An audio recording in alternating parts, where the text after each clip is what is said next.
Good morning. It's 12:07 a.m. on the 7th of April. We're at the Wake and Work Conference, and thought I'd give you a quick update here. It has absolutely nothing to do with Ralph Ring or the pods or what they're doing, but it, in line with my interest in Search for Truth Reality, this YouTube channel kind of explores a lot of different things, and tonight we're going to be speaking with a psychic.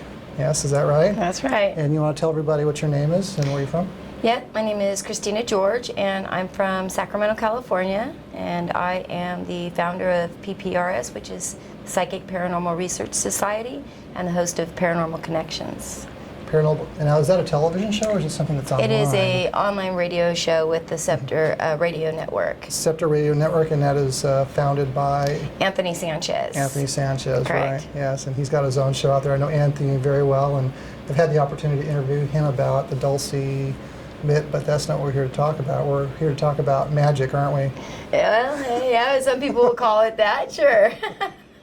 So tell me about your paranormal investigations, the kind of clientele you have, and Well, we get all kinds of clientele. I get business owners who have activity. I get private clients who are having problems at their home. I try to go more towards the private clients. I find that with businesses, they just want validation, something's there, but then to basically profit off of it. And so they can start having all these groups come and, want to go and take a look at it and pay these exorbitant amounts of money. Me, I'm more about educating people, giving them the knowledge of, what's actually there. Being a paranormal investigator and being a psychic kind of gives me a little bit of an edge. And it's new to the field. You get a lot of, backlash just being psychic, for one. But then being in the paranormal, you would think that it fits very well. But there's a lot of people that, are very hesitant to use psychics, wanting to know if they're actually the real deal, things like that. But for me and for my group, it's very helpful. I mean, I go in, all these electronics I don't need, other than it validates what I'm getting, through that. I walk in, with a camera and an audio recorder, and when I first walk in, I'll know if there's something there. If it's something there, I can just figure out who it is, why they're there. And a lot of times people are really scared when they start having lights go on and off, or something falls over, or they feel touched, and it's the fear of the unknown that we just naturally have. So when you're able to go in and say, this is what's going on, this is who it is. A lot of times you'll get maybe family members that have just passed and the family's mourning, and so they'll kind of come back to just let them know, look, I'm okay, you're okay. They want to comfort them. And then the next thing you know, they mistake it, or they've got demons coming after them trying to kill them, which is so not usually what it is. Sure. So, we give them, I could say, well, it's your mom, your grandmother, whoever it may be, the person who lived in the house prior.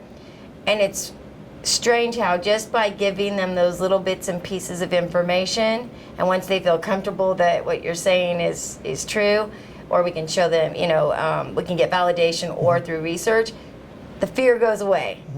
And then a lot of times they'll say, oh, I don't need your help anymore. Now that I know, I don't want grandma to leave, or whatever it is. Right. So when we first started this conversation, you mentioned going to places that wanted to try to profit and earn some money from that. And the first thing that came to mind was, well, you're a Ghostbuster, but you're not allowed to bust. Right. Yeah. And it's hard because when we do get spirits that have not, or that are stuck here, rather it was from a tragic accident or for whatever the reason, they're stuck here. Like, why would you want to be stuck? Now you've passed on, but you really haven't gone anywhere. Now you're just stuck and nobody can see you, and you're having to try to communicate with whoever they can. So let that be a lesson to you. If you're going to die, don't get stuck. Yeah, don't get stuck. Especially in a business, because they won't let me cross you over, and you're going to be the new entertainment. Well, what do you do? There's got to be some kind of ghost-busting ethics. Am I allowed when to and when not to bust, when to release, when to clear, when to not declare? I don't know. For me, I'm thinking I don't want to be stuck for eternity in some salon, brothel, bar, restaurant.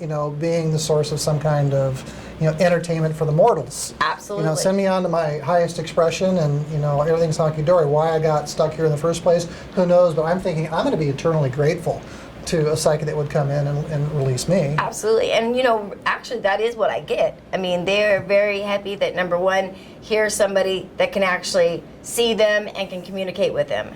And from what I get from them is that not only psychics, but people that do have abilities, whether they're sensitive or empathic or intuitive, we have a glow to us. So they can kind of differentiate, that who can see them and who can't. But just imagine the frustration, of here you're wandering around, you need help, you're like, most people don't know where they go after they, pass away.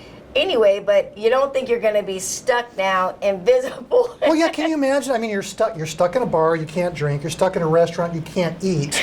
What's that all about? I mean, what do you do? Right. So other than perform and scare people, Sure. and that's not even what they're about. So it's kind of like very hard. So I do like to be able to help those spirits to be able to cross over and move on and not be stuck. And with most people, they don't have the mindset that I do, and they don't have to go through what I go through, so they don't really understand it. They don't understand why it's so important for me, to do these things to help them. It's more about, just validate, and that's all we need, and move on. Well, when we first met last night, we had a chat, and I'm always very curious about psychics in particular, and I'm gonna ask the kinds of questions that I'm sure many of you out there watching this channel probably have about a psychic if you're not aware.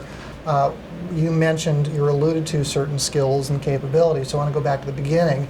How did you come across these skills and capabilities? At what point did you realize you were one of these psychics, and what kind of a psychic would you call yourself? Well, I've actually been seeing spirits since I was a small child. So at the beginning, really all that I saw them is they were my friends. I could connect with them, I could talk to them, I could see them, but they always told me that nobody else could. Were these imaginary friends? Well, that's what everybody likes to call them, is the imaginary friends, but they were very, very real. They were there, and that was one of the conversations they would tell me, is that it was something that we kind of had to keep between us because nobody was going to believe me because they can't see them. And growing up with these kind of abilities, and I didn't have anybody to go to at that time. It was definitely not how it is now, where you can go on the internet or you can, find psychics or people to help you all over the place. Well, how old were you when you started having imaginary friends? Probably the youngest I remember about 3 years old. 3 years old. Yeah, and up until probably around 12, it was perfectly fine. I had no problems. They were very friendly, everything was good. And then I hit my preteens. And I don't know if it has to do with the hormone changes and just all the changes that you go through. But now, that I've been doing this for a long time and I mentor children and teen psychics, I see that it is kind of across the board that kind of happens with teenagers. Like, right when they get about that time, everything starts to change. And it went from being a very good experience to a very bad experience. The way I could explain it is the scariest scary movie you could possibly think of, living it every day. Like, I would see people with their eyes popped out and, no arm, or, just very horrific. And so, of course, like, you're not wanting to hang around and play with these people, and they're still coming to you. They still want your help. And once again, you're a child, and even though now I'm a teenager, I'm even more confused. And there is no real help. And I go to the library to try to find books. Well, really all I could really find was like witchcraft and how to cast spells and things like that. And that's not what I wanted, So you had to go somewhere to get some kind of help. Right. Now, did you have to seek out this kind of help, or did you have some...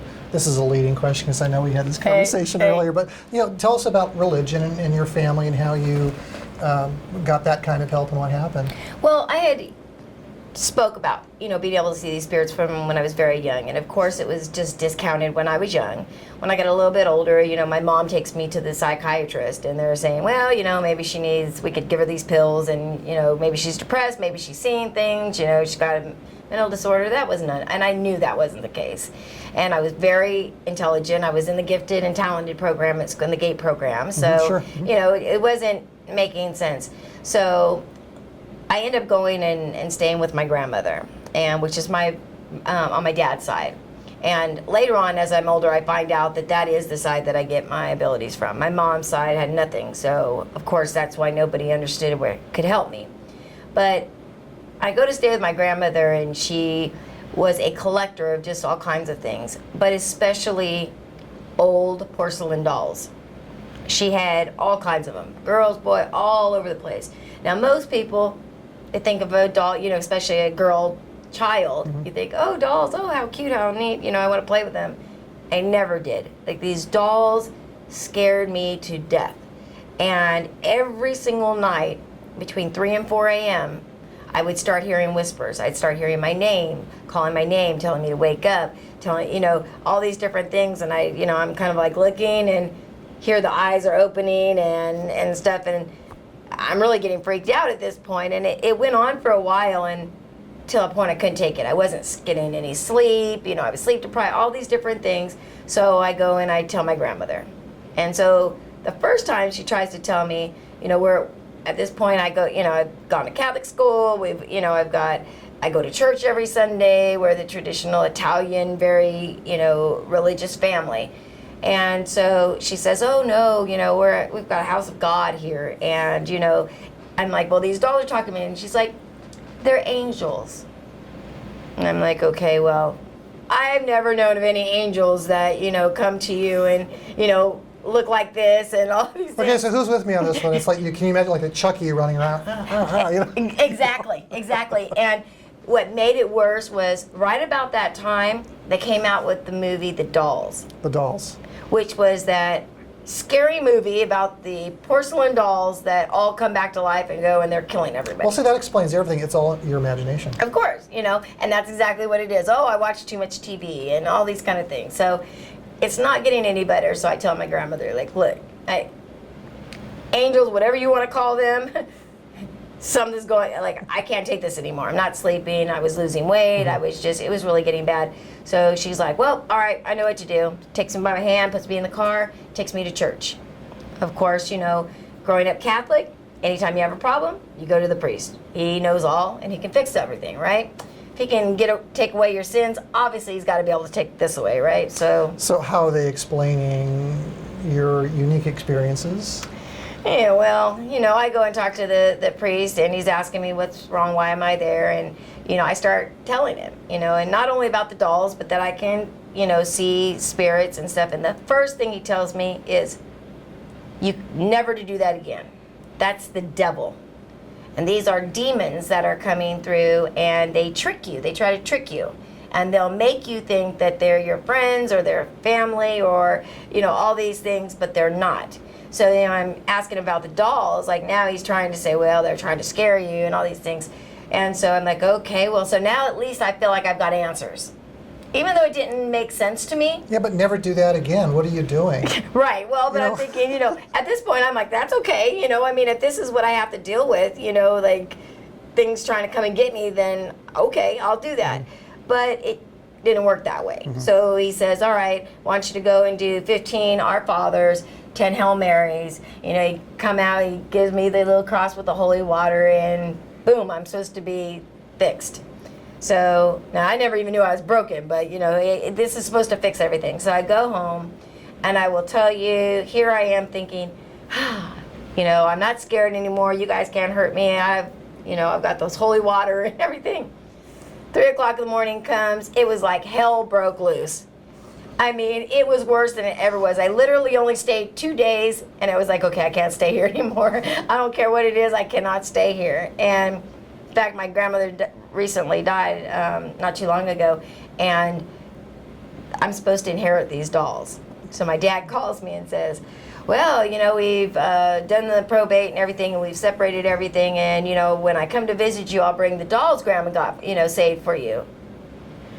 just the thought of it. Now, mind you, this has been, over 30 years, and just the thought of it brought it all back as if it was, and I was like, oh no, I'm good. I do not want those dolls. And he's like, do you realize they're worth money? Great. Do you need them? You can have them. I don't want anything Chucky's yours. You take them right, home. I don't I'm want not anything keeping to him. do, anything to do with it. So it was kind of like that. And at that point, I did go back to the library, and I start searching some more, and I did find some on how to enhance. It was about psychic abilities and how to kind of. I always say I shut them down. Obviously, you can never shut them down, but I suppressed them enough that for many years I didn't see anything. No more Chucky running around. No more Chucky, and it's good. It's all good. I'm happy with this. And then, slowly but surely, I started, having people show up that want, to give a message. It happened to be like if I was with somebody, all of a sudden over their shoulder somebody pops up and they want, so I'm like, okay. Now wait, is this a physical manifestation light? You can actually, when you say see them, you're actually seeing a ghost? Yes, I can actually see the spirit, correct. And I can Interesting. see it obviously you can tell it's a spirit because it's not solid, but I can still see how they look, the whole 9 yards, communicate with them, everything. So that, like I said, they weren't scary, so it was like, oh, okay. Well, a little later, I have a really bad car accident. And at this point, they go to take me into surgery, and they're, I'm kind of out of it. I don't really know what's going on. And they're like, you've got a ruptured spleen. We've got to go in and fix it. You're going to be fine. And the next thing I know, they're putting a mask on me, and I'm out. But it doesn't stop there. Shortly after, all of a sudden, I find myself hovering above myself.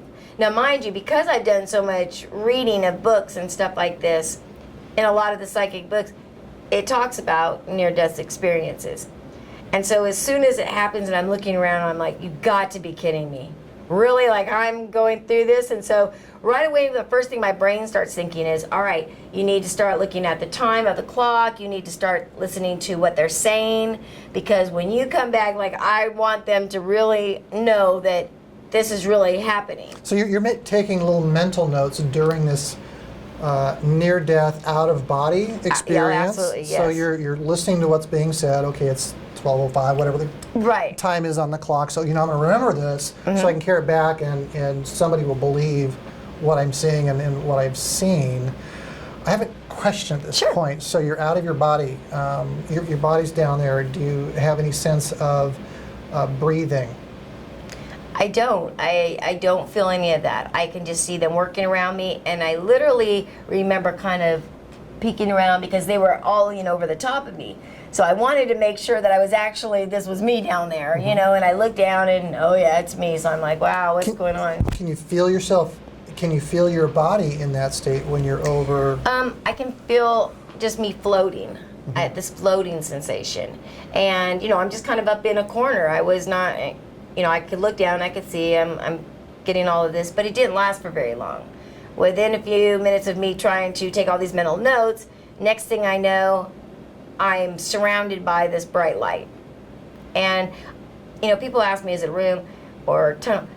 What it was for me was it had no ceiling, no floor, no walls, no nothing. I don't know what I was standing on, but I'm just surrounded by this blinding white light. But I will tell you that the feeling that I had was something that you can't even explain. It was one of just such peace, such love. I didn't think about anything. I did not care. I didn't have a care in the world. And, I have children. And at the time I was a single mom. And, of course, my focus was my children.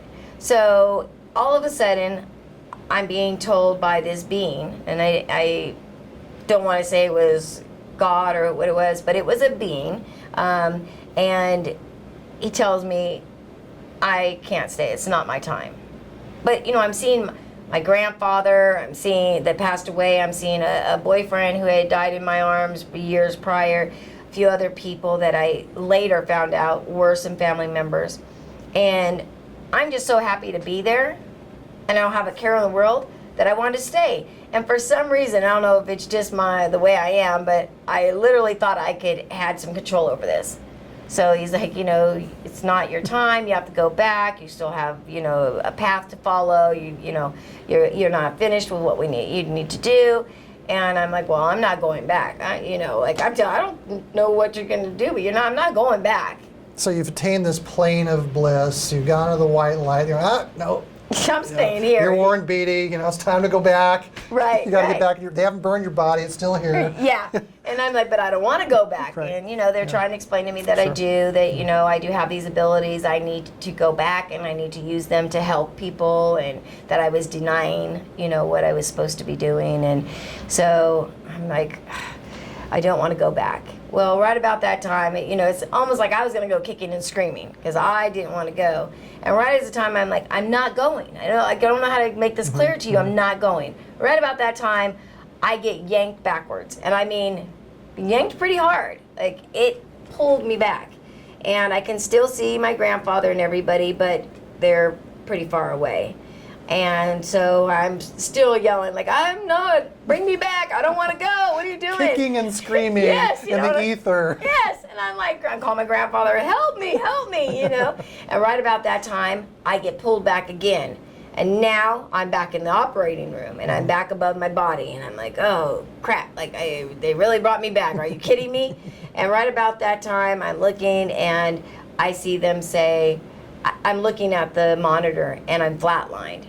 And so I see them there doing the paddles and like, all right, you know, turn them up. We're going to shock her one more time. And if this doesn't do it, we'll call it, you know. So I'm thinking, to be honest, I'm thinking, call it, you know, like. Yeah, I'm going back. Call it. I got to go home. He really doesn't know what he's talking about. If they call it, I got to go back. Right, well, right. They shocked me the last time. And the last time they shocked me, next thing I know, I'm in my body.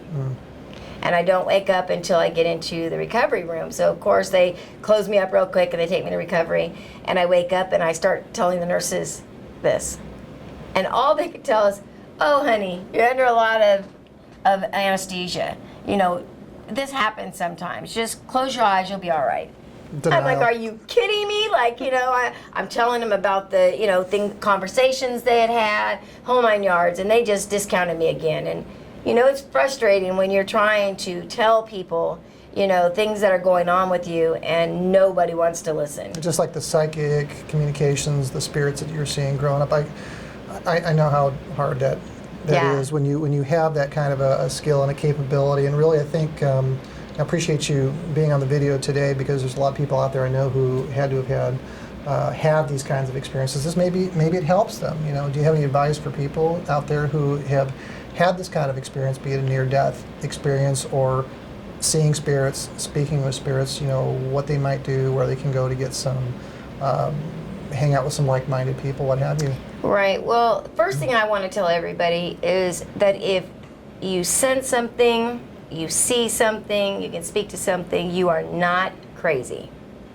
And I will tell you, over the last few years, with the energy around the world, people who have never said they've had abilities now for some reason are starting to feel things. They're starting to sense things they didn't before. So you're not crazy. Now, not to say that there aren't people out there that see things that, you know, that there's a medical reason, you know, or that they see it. But for the most part, if you're seeing something or a loved one, or they're trying to communicate with you, you're not crazy and you're not alone.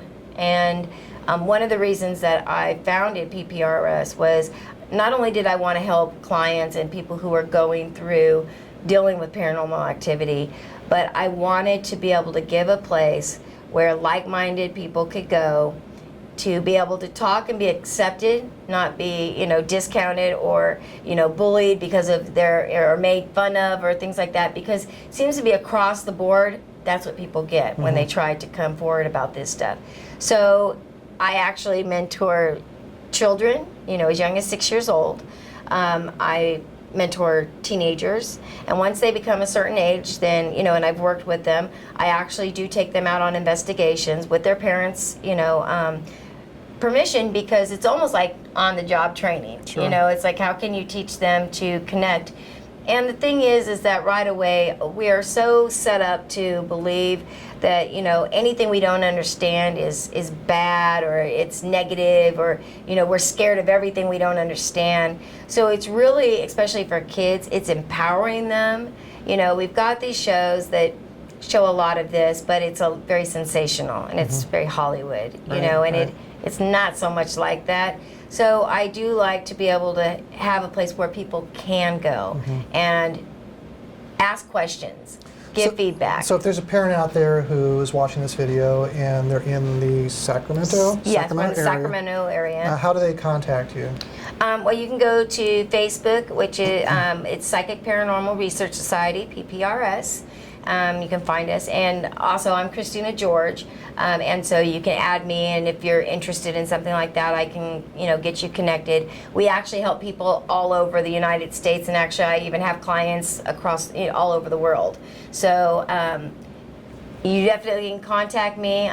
I'll let you know you're not alone. I can give you some tips on how to kind of control this, understand it better, and use it to be able to give back, because that is really what this is about. This is a gift. Sometimes people that have these abilities think that it's a curse or a double-edged sword, but believe me, when you start understanding it and you start to be able to give back and help people, same thing, with the same kind of problems that you originally had, it's very, very fulfilling. Absolutely.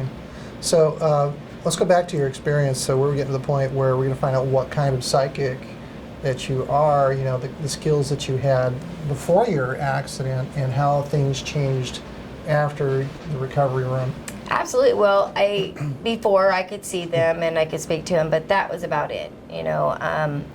Once I had the near-death experience and I came back, the one thing that I did realize was that my abilities were back wide open. There's never been an opportunity to shut them down again. If I tried, I can't do it.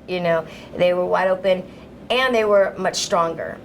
So before, where I just could see them, now I can actually have visions. I'm very empathic. I've got a lot of things. I really absorb a lot of energy. So that's another thing that maybe a lot of people out there experience, is that people with psychic abilities will a lot of times have a lot of problems with their own electronics. So I short out my phones, I have issues with my laptops, any kind of electronics. If I'm dealing with them, I probably blow them up or malfunction them. You get Androids and everything's touch. Well, that was probably the worst thing for me. But I'm starting, now that I talk to a lot of people, there's a lot of people that are having that. Sure. So it's learning to be able to release that energy, because when you are empathic, you're around people, large crowds, you absorb all of that energy that's around there. So you pick up, you may all of a sudden be around somebody who's very sad, and all of a sudden you're very sad for some reason, and you're having a great day, but next thing you know, you're bawling your eyes out. So that's a type of psychic, an empath. Correct. Yes. There's sensitive, there's intuitive, there's empathic. There's so many different types, and unfortunately, it's all lumped under psychics. And as I was telling you before, as soon as anybody hears that I'm psychic, automatically they want you to prove it. And although it gets kind of old, everybody always testing you like you're, just you can perform on cue, and it doesn't really work that way. But the first thing they'll say is, "Oh, you're psychic? So, what am I thinking?" Well, I don't know, because that's a mind reader, and I don't do that. I don't have those abilities. I don't have a crystal ball. I don't know the lottery numbers, things like that. But there are many different abilities, and they kind of get lumped under the umbrella. And so one thing we talked about last night was to do with that switch, turning it on, turning it off. I believe everybody has a certain level of psychic ability, and absolutely. Generally speaking, an ability, sensitive and intuitive, what have you. And at least I know that I have some of that, and it comes in fits and spurts, and I can't just turn it on like a switch. I think a lot of people, when they hear psychic, and this is how I was before, because I didn't know what a psychic was. I had to go meet one. What do you do? How did you become one? That's part of the reason I'm creating this video tonight, and also give you a forum where you can get out there and help some other folks out there who have these capabilities going, right. Is that real? And right. It is very real. And with regards to Christine, when I met her, she told me she was a psychic, and I was cool about it, and I don't judge, and I'm certainly not going to test, but just during the course of our conversation, certain things did come out. We won't go into details on that, but I can vouch for Christine. She is a talented psychic for what she does. So if you're looking for somebody who can help either your children, or you're looking for some kind of a reading for some people who've crossed over the other side, or maybe you've got some challenges with ghosts, what have you. I've not seen you perform in that arena, but if our conversation last night and the kinds of things that you were bringing out of me, which I gave you absolutely no clue to, or no reason to know or even mention the things that you did, I would probably be wondering, but again, I'm just here to vouch for Christine, and she's the real deal. I appreciate that. I appreciate it. And that is always for me, because once again, I'm just a messenger.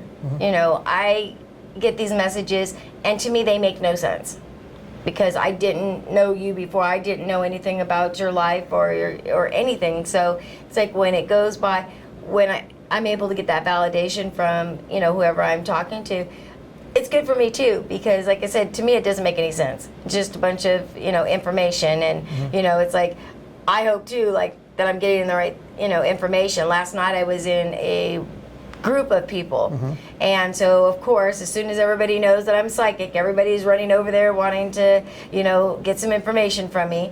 And even though I was reading these two women, I kept getting something else, and it was about jewelry. That somebody had left some jewelry, and this man was very insistent that he had left jewelry, and there was a specific ring that he wanted the female to be able to put on a chain and start wearing. And right away, so I asked the two ladies in front of me, and they're like, no. So like, everything else was on, but they're like, yeah, no, you didn't pass that one, because we don't know, we don't have anything like that. And I'm thinking, well, you know what, I must be picking up from somebody else. Lo and behold, they leave, and there was one other young lady there, and as I sit down, the message is getting stronger. So now I'm like, okay, it must be her. So I said, she's talking, and I said, you know what, like, I hate to interrupt you, and this may sound really random, but did you have, a father or uncle that passed away recently and left you some jewelry? And she looked at me and she says, told you that? I go, well, kind of, is it your uncle? It was Chucky. Right. Chucky told her. Thank you. The dolls, they're back. Oh, yeah, no kidding. And she said, yeah, my uncle. And I said, do you have a ring in specific? And she said, yeah, it was his favorite ring. And he gave it to me. And I said, well, all he wants you to do is put it on a chain and wear it. And she said, that makes so much sense. Thank you so much. But, I kind of blow her away. And like I said, it shocks and surprises me, too, because I don't know if it's going to, resonate with the person or not. Is this the same one who had the energetic challenges with that? Was that you? Yes. Okay, well, that was your ring, though, that you had. Actually, no. With the ring I was telling you about, that was my co-founder. And she's a psychic in my group as well. Okay, so there was some kind of psychic vibration, some signals, something coming, some energy. There's the word. Yes. Energy coming from the ring that was less than palatable, shall we say, because of the previous owner. Correct. You want to tell us about Correct. that? Well, my co-founder comes to me, and she's a psychic as well, and it comes to me and says, look, maybe you can help me. I don't know what's going on. She's like, I have this ring, and I love it, but every time I put it on, I feel vulnerable. I have anxiety attacks. She's just like, I can't have it on for more than 10 or 15 minutes, or it really, really affects me. And so, sitting there, and I'm like, okay, well, I do get that it's the ring, but I don't pick up that the person that had the ring prior had passed away. It was in the living, and it happened to be her mom, who was very full of anxiety and things like that, and her mom had given it to her. Well, with any kind of jewelry, and I tell people all the time, if you like to go to garage sales, to secondhand stores, and I am probably one of the biggest people who love to go places like that, but you have to be really careful when you have something passed down to you, or you buy something secondhand, because any kind of jewelry retains energy of the person who it belonged to. So when you put it on, so, if this person has a lot of anxiety or was a very angry person, you'll start to feel that, maybe you're getting angry for no reason and things like that. So when I told her that, you know, and here's she's a psychic and she gives advice all the time. But for her, she didn't even think about it. And she was like, wow, yeah, absolutely. So, you know, there are different crystals that you can get. I mean, there's a few different ways. You can take salt, and you can soak them in sea salt, things like that. But they do have crystals that you can literally, it's like a piece of glass, you set it down on it. And This is the mica we were talking mica, about? So yes. there's like a sheet of mica, and that helps to clear the Correct, energy. yeah, and you can get it from any metaphysical store. It's only a couple dollars. It's really inexpensive, but I do it with all of, you know, the jewelry that I get, period. And I do it kind of on a regular basis, you know, so I'll just take it and I put everything on it and, you know, go away, come back and get it, and ta-da, you're good. And now once you wear it, you've now put your energy into it, so it's not affecting you. Because I've seen people that are literally that get sick because the energy is just so strong from it. Yeah. So, you know, but a lot of people don't think about that. Yeah. Okay, great.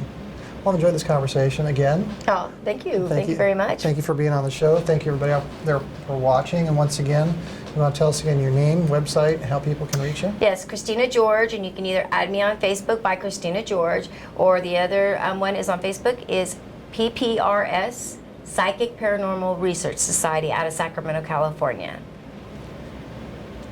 There you have it. All right. Talk to y'all next time. Bye, everyone. Peace.